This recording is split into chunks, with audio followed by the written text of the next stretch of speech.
సుఖ సంతోషాలతో ఉంటారో అటు సులభమైనటువంటి ఒక వ్రతం గలరు.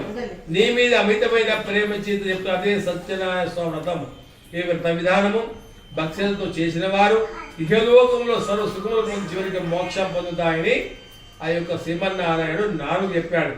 మరి నాలుగు స్వామి ఈ సత్యవతం అన్నారు కదా, ఈ వ్రతం ఎవరు ఎట్లా చేయాలి, మరి గతంలో ఈ వ్రతం చేసి దాని ఫలితం పొందిన వారు ఎవరు ఉన్నారా, నాకు వివరంగా చెప్పని ఆ యొక్క నారద విష్ణుమూర్తి అడిగాడు. అప్పుడు భగవతి చెప్తున్నాడు, ఈ వ్రతము బ్రాహ్మణులు, వైశ్యులు, క్షత్రియులు, శూద్రులు 4 జాతుల వారు కూడా వ్రతం చేయవచ్చు.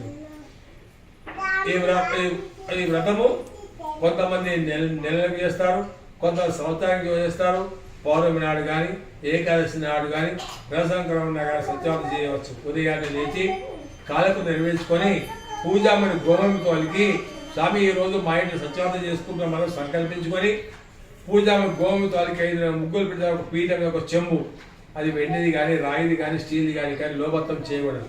దాని మీద సత్యనారాయణ స్వామి విగ్రహం పెట్టాలి. కొంతమంది బంగారం పెడతారు, కొంతమంది వెండి శక్తిని బట్టి వాళ్ళు పెడతారు. బట్ట వాళ్ళు కలశ పూజ చేసి